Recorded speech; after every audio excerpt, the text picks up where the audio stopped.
कुसुम, आज तुम कहाँ खोई हुई हो बोलो। आज तो ऐसा लग रहा है जैसे तुम्हें सिर्फ दूरबीन से देखा जा सकता है। तुम्हें हो क्या गया है? मैंने कुछ गलती की है क्या? मैं चाहता हूँ तुम थोड़ा मेरे करीब आ जाओ। देखो ना, आज की रात कितनी खूबसूरत है। अच्छा सुनो, ये चांदनी रात, ये वसंत का महीना, ये सब कुछ एक पल में झूठ हो सकता है। ऐसा एक मंत्र मैं जानती हूँ। अगर सच में जानती हो तो कहने का कोई मतलब ही नहीं है, ठीक है? इसके अलावा अगर तुमको कोई ऐसा मंत्र आता है जिससे सप्ताह में 3 या 4 रविवार आ जाए, या फिर शाम 5 या 5:30 बजे तक रात चलती रहे, तो मैं सुनने को तैयार हूँ। मैंने सोचा था कि अपनी मृत्यु के अंतिम क्षण में आपको ये सब बताऊंगी, लेकिन आज मुझे ये बताने का मन कर रहा है। आज मुझे ऐसा लग रहा है कि आप मुझे चाहे कितनी भी सजा क्यों ना दे दो, मैं सब कुछ हंसते हंसते सह लूंगी।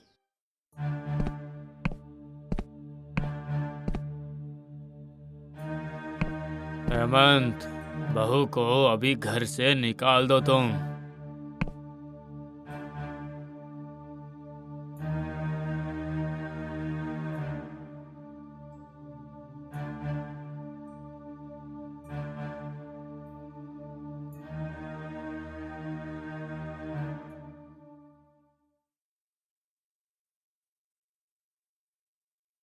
मैंने जो सुना, क्या वो सच है? हाँ सच है। तुमने मुझे ये बात अब तक बताई क्यों नहीं? आपको बहुत बार बोलने की कोशिश की, लेकिन बोल नहीं पाई। मैं बहुत बड़ी पापी हूँ, बहुत बड़ी।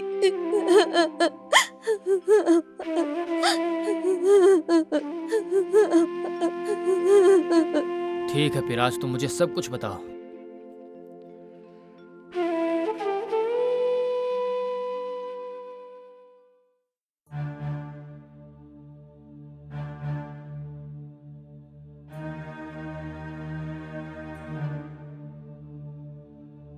अरे हेमंत, हाँ क्या चल रहा है? तुमने मेरी जाति नष्ट कर दी, सब कुछ बर्बाद कर दिया।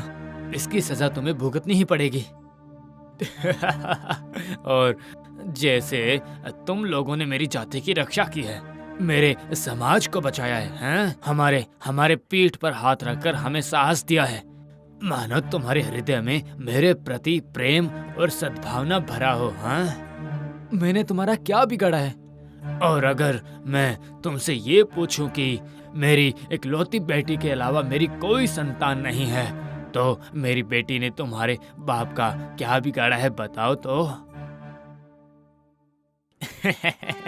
तब तुम बहुत छोटे थे, संभव है कि तुम्हें कुछ नहीं पता, और इसीलिए तुम ध्यान से सुनो, समझे?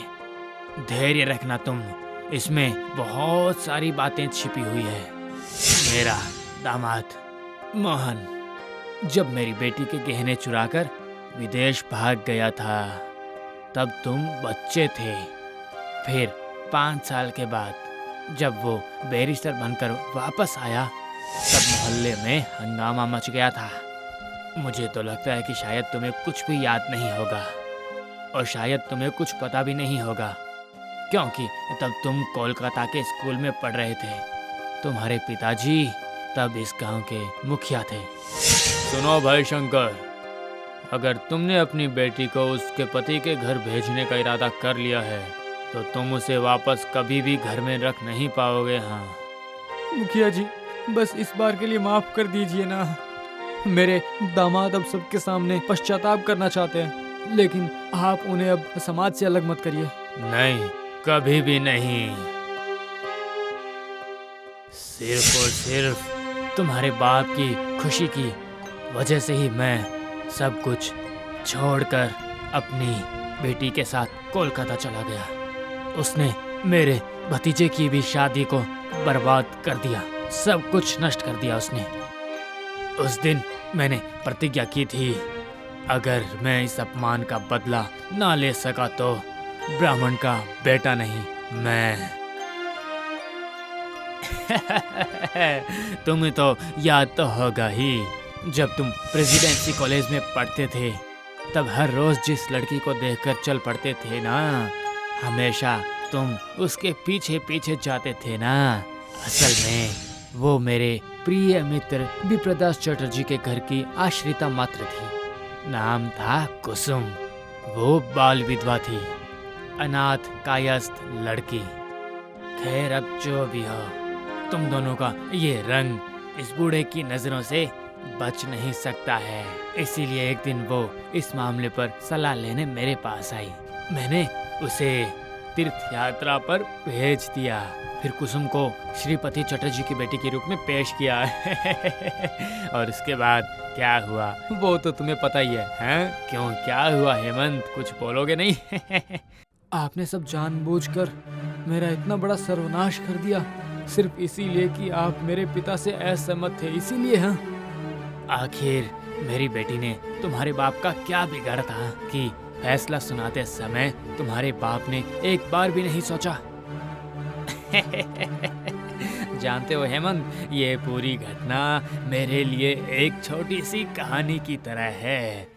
चाहता तो हूँ सब कुछ लिखकर एक किताब प्रकाशित कर दूँ, लेकिन उसमें तुम्हें भी मदद करनी पड़ेगी ना, क्योंकि इस कहानी का निष्कर्ष तो तुम मुझसे काफी बेहतर जानते हो। क्या कहते हो? ये सब जानने के बाद भी कुसुम ने शादी पर कोई आपत्ति नहीं जताई। आपत्ति जताई या नहीं जताई ये तो मैं निश्चित तौर पर नहीं कह सकता हूँ, लेकिन क्या तुम्हें ये बात मालूम है, जब किसी लड़की का मन ना कहे तो उसे हाँ समझ लेना चाहिए। हालांकि कुसुम ने मुझे किसी तरह समझा बुझा करके, योजना बना करके इस शादी को रोकने की सलाह दी थी उसने मुझे, लेकिन उस समय ये बातें मेरे लिए बेकार थी। आखिर में वही हुआ जो होना था। आपको जो करना था वो तो आपने कर लिया ना, आपने हम लोगों से बदला भी ले लिया, फिर क्यों आप सबके सामने हमें नीचा दिखाने में तुले हुए हैं? मैंने देखा तुम्हारी छोटी बहन की शादी की तैयारियां चल रही है, अच्छी बात है, लेकिन बड़ा अफसोस भी हुआ कि मैंने सिर्फ बदला लेने के लिए एक ब्राह्मण की जाति को ही तहस नहस कर दिया, लेकिन यह तो नहीं मान सकता कि इसके लिए और ब्राह्मण की जाति नष्ट हो जाए। इसीलिए मैंने उन्हें पत्र लिखकर भेजा है कि जिस लड़के से तुम्हारी शादी हो रही है वो शूद्र समाज से है, और इसके प्रमाण मेरे पास हैं। आपकी इस हरकत की वजह से मैं अब उस लड़की को त्याग दूंगा, लेकिन इसका क्या परिणाम होगा आपको पता है? क्या आप उसे आश्रय देंगे? सुन लड़के, मैंने बस वही किया जो मुझे करना चाहिए था। उसके बाद किसी और की छोड़ी हुई बीवी को सहारा देना मेरा काम नहीं है। अरे सुनो, कोई है वहाँ? हमारे बाबू के लिए बर्फ के साथ साथ एक गिलास नारियल पानी लेकर आओ, और हाँ, उसके साथ साथ एक पान भी ले आना।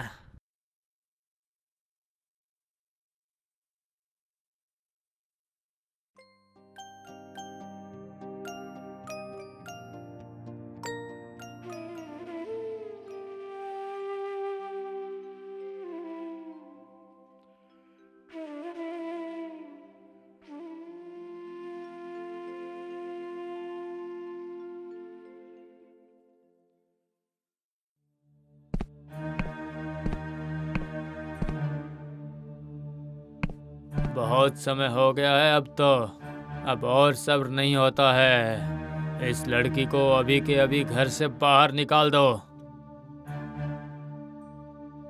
मैं अपनी पत्नी का त्याग नहीं कर सकता हूँ। मतलब? क्या मतलब त्याग नहीं कर सकते हो? तो फिर क्या करना है? कुसुम हमेशा ही मेरी पत्नी रहेगी, तो फिर तुम्हें हमारी जाति से निकाल दिया जाएगा। मैं जाति पर विश्वास नहीं करता। तब तुम भी शूद्र हुए, सुन लिया तुमने? इसीलिए अभी इस घर से निकल जाओ, जाओ।